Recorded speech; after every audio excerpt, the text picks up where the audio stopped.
Well, I'll get started already. As an art historian, which I am, I feel a bit of a stranger among you all, because my main expertise is not in teaching the blind or partially sighted or doing research on them. My expertise is to teach and to interpret art, and more specific, the art of Vincent van Gogh. But when setting up this program, I saw that there is a lot to be learned from each other, and I'm very glad to be here at this conference because I think I can learn a lot about what's being shown here. First, something about the Van Gogh Museum. In case you haven't been there yet, who has been to the Van Gogh Museum in Amsterdam? Woohoo, about maybe 20 people raising their hands. Oh, I'm sorry. There are big queues, because we hold the biggest collection of Vincent van Gogh's paintings and drawings in the world, and almost all of his letters to his brother Theo. Vincent van Gogh's ambition to give expression to human existence resulted in beautiful, powerful paintings. And his impressive life story can be read in his many letters in which he describes his love of painting, but also his disappointments in life and his struggle with mental illness. Van Gogh is world famous, and we consequently attract 1.6 million visitors a year. It explains the big queues of around 20 to 40 nationalities. And an inspiring and memorable museum experience is something we would like to offer to everyone. Corporate social responsibility has for some years become part of the Van Gogh Museum strategic policy. It means that we want to add value on a social level and offer an inclusive museum experience and create opportunities for people in difficult or vulnerable positions. And although we have taken people with disabilities into account, our efforts have been very modest. We have large print text, for example, but that is not a lot. And considering our museum mission to make the life and work of Vincent van Gogh as accessible to as many people as possible, mainly to inspire and to enrich them, and our social responsibility as a museum, we felt a great urgency to make a bigger effort. And with Feeling Van Gogh, which is really a content-driven program for blind and partially sighted visitors, I think we have taken a first step in the direction of becoming a museum for all. I would now like to show you a 4-minute video.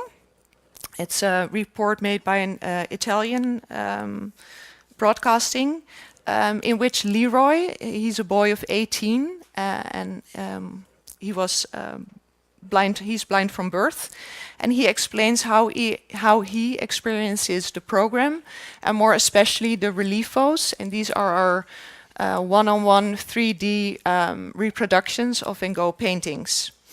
The other voice you will hear is me, which you will recognize, hopefully. And it is in English, so I hope for the people who cannot see it that you can follow the story. And it's sort of a short introduction, and afterwards I will explain step by step how we set up the program. I think I practiced this. Let's see if it's there. Because it wasn't there. I had to put the link first. Sorry. The technique is always quite challenging.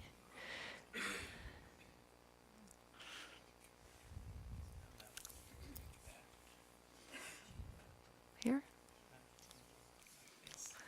I have some technical help here. Yeah, it's more down there. Oh.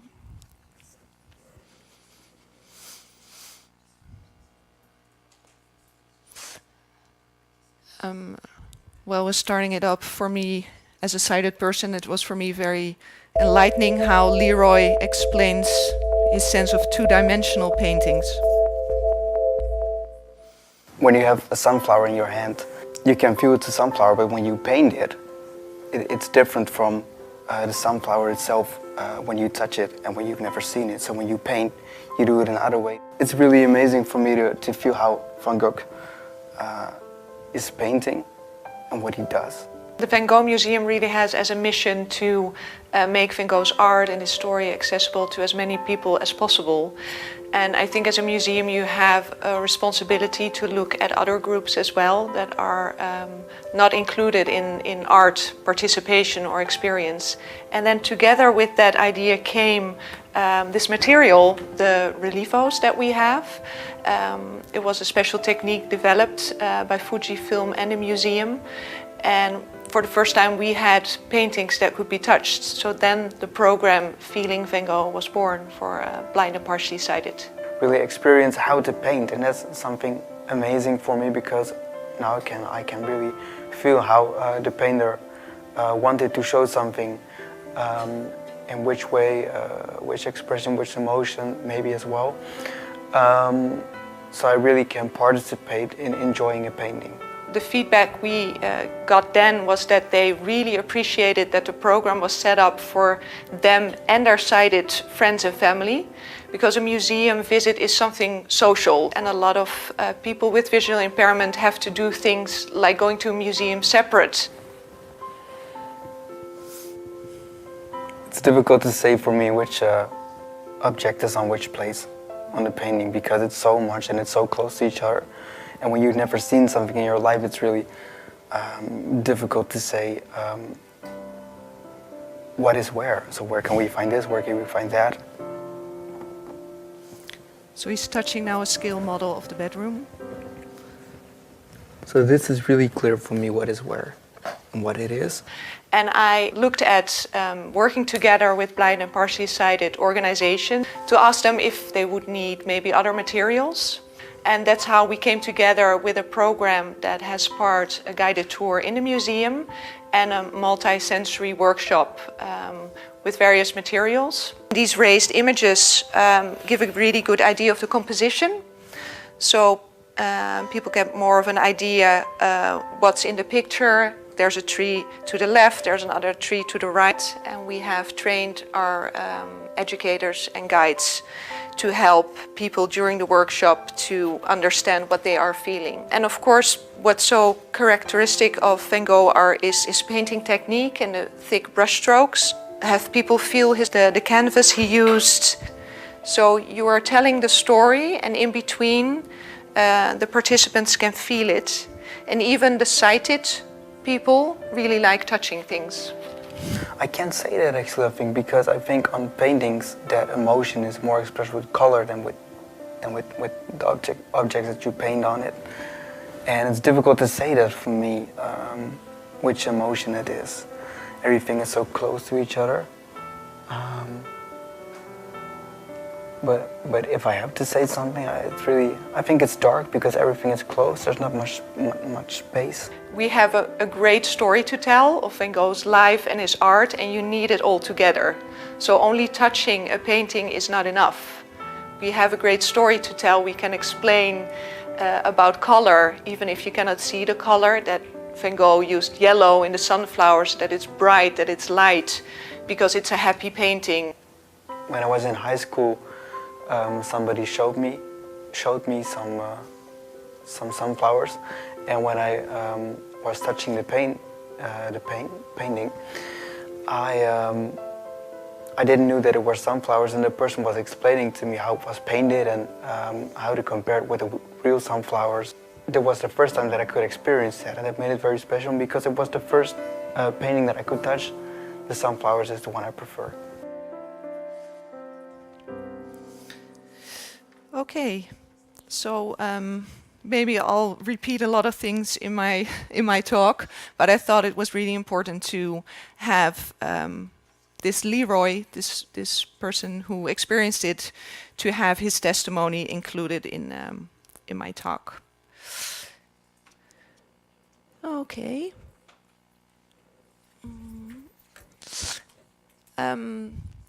So I don't have a really hands-on presentation like Anne had, which was really great. I can tell you a little bit more about setting up a program, especially not being inside of the world of the blind and partially sighted.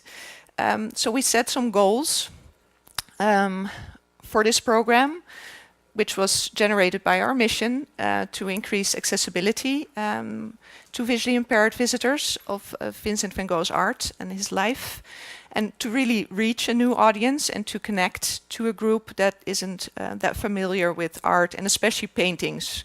As you imagine, it's, you know, we don't have any sculptures, we don't have any objects to handle, we have paintings and drawings. But also to actively approach blind and partially sighted people and organizations and really cooperate.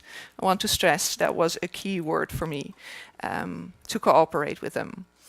And then as a museum, you know, reaching an audience is getting to know them. And I'm very sorry these slides are in Dutch, but in general, the programs for the blind and partially sighted in Dutch museums are very few in comparison to maybe the United States and the UK, where legislation has urged museums to take action. I had to find out, you know, data about blind and partially sighted people. So around 350,000 people in the Netherlands are blind and partially sighted. And research has shown that this number will rise about 300% in 2020, which is incredible. This is partly a result of aging, but also of diabetes affecting younger people. Around 2,500 to 3,000 children and youngsters are in schools, and that's what the lower graphic shows. 75% of them goes to ordinary mainstream schools. So for us to reach out to children is a bit more complicated. So Feeling Van Gogh in the setup primarily aims to cater for blind and partially sighted adults or young adults. But as I said in the video, most people need a guide or want to have an experience they can share with others. So we wanted to develop the program for them and their sighted friends, family, or companions, not necessarily a guide that's working with them, but as a social outing. And to make it enjoyable to both of them. Special need programs in museums are often developed without sufficient dialogue with the group at AIM. And we, from the start, looked for a close cooperation with representatives. And they were involved from concept phase until the launch, testing materials, advising on services, training of staff, and even marketing. And I have a personal reason to act and involve them as I did, because my sister is partially sighted and her husband is a blind painter. So she always told me, think with us and not for us. So that was something I kept in the back of my mind. We did some testing. I have some slides up showing a special night for youngsters where we teamed up a group of teenagers from a school of visually impaired with sighted teenagers.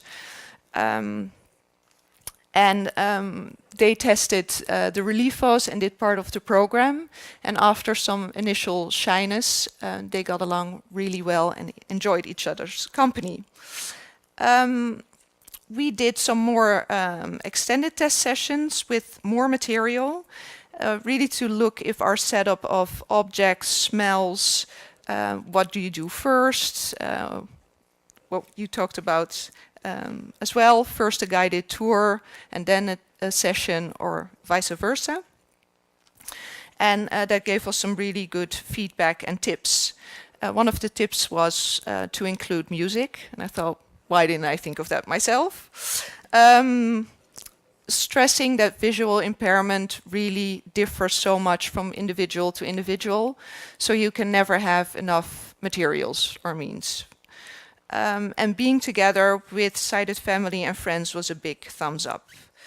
So this close cooperation with the target group from the very start proved to be very enjoyable. We, as a museum staff, really loved working with blind and partially sighted people, and it was very effective. I have to race a little bit through it now. So we came up with a 2-hour program that consists of an interactive tour in the museum galleries. People found that very important too, to experience the hustle and bustle of the museum and standing in front of the real icons like Van Gogh's sunflowers. And we combine object description with interactive techniques that we use in the museum by asking specific questions to spark a dialogue. And then, because of the noise and the crowded galleries, we have a multi-sensory session in the studio. As you could see in the video, the reliefos are our starting point. It is a technique that combines a 3D scan with high-resolution print, and it resembles the original painting as accurately and faithfully as possible, not only from the front, but also from the back, and it has the original frame. And because Van Gogh used such expressive brushwork, his painting technique is very suitable for 3D reproductions. Here we see someone touching the painting, the bedroom. But yeah, feeling only the brush work will not give them a clear image of the work. So explanation, description, and other learning methods will help. We have simplified tactile images to clarify the composition. This is a tactile image of the bedroom. But I do have to mention that we need to simplify and adjust our current images a little bit. A researcher from the Bartimaeus School of the Visually Impaired gave us some insights to improve, that we have to make it more simple and that perspective things that are very typical of a painting do not work that well in a tactile image. The scale model of the bedroom you already saw is our showstopper. It was made by someone who creates doll houses, and all the details are there, and it works really well. Last but not least, we have some materials that tickle the senses.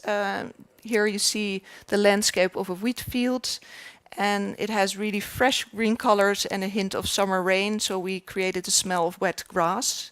And it's always nice to ask people what they think it smells like, and nobody ever says wet grass. But we have some wheat that one of my colleagues going on holiday to the south of France stole from a wheat field for me. But I think it's really important to have all these different materials. And then we also read out Van Gogh's letters to his brother Theo, which brings back the artist to life. And on the wheat fields, I'll bring the image back, he writes, "Once back here I set to work again, the brush, however, almost falling from my hands. And knowing clearly what I wanted, I have painted another 3 large canvases since then. There are immense stretches of wheat fields under turbulent skies, and I made a point of trying to express sadness, extreme loneliness." So getting close to Van Gogh's most private thoughts is a very impressive experience as well. I had some nice quotes for you as well. I'll have to speed up a bit and just tell you that people are very enthusiastic and think it's really nice that they can experience it for themselves instead of someone else telling them a story. We're 2 years later. It was launched in March 2015, and we really have some positive effects from the goals we started out. Blind and partially sighted people have a positive experience with art and a museum, and they feel a sense of equal participation because we really listen to them. Outside the target group, there was a surprise effect that we raised an awareness among the sighted, our museum staff and visitors. Someone said, one of the participants, "On days like these, our disability is understood by sighted people. We are not scary people." And I thought that was very powerful. So we have some next steps, some tours for temporary exhibitions, maybe going to schools, and rehabilitation centers. So we have a lot of work to do still. Thank you.